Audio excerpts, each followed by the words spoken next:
అనుదిన నిత్య జీవపు మాటలు. దేవుని నామానికి మహిమ కలుగునుగాక. దేవుని వాక్యాన్ని చదువుకుందాము. ఇదిగో, నేనొక నూతన క్రియ చేయుచున్నాను, ఇప్పుడే అది మొలుచును, మీరు దాన్ని ఆలోచింపరా?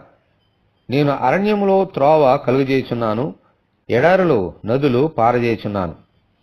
యెషయా గ్రంథము 43వ అధ్యాయము 19వ వచనం.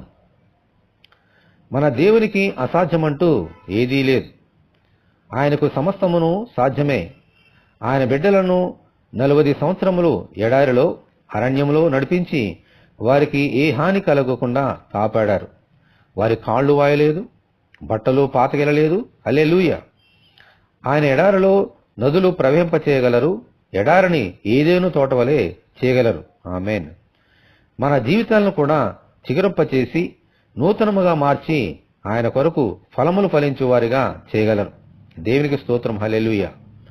ఈ ప్రభువును మన హృదయంలో చేర్చుకొని మన జీవితంలో నూతన క్రియ జరిగించమని మనమందరము దేవుని ప్రార్థన చేసుకుందాము. ప్రభువా, మీకు వందనాలు. మీకు అసాధ్యమంటూ ఏదీ లేదు నాయనా. ఎడారిని అరణ్యమును ప్రభువా నదులు పారే స్థలముగా చేసి పాలు తేనెలు ప్రవహించే దేశముగా స్థలముగా మీరు మార్చగలరు. ఎండిన ఎడారి వంటి మా హృదయాలను కూడా మా జీవితాలను కూడా అలాగూ ప్రభువా మార్చగలరు తండ్రి.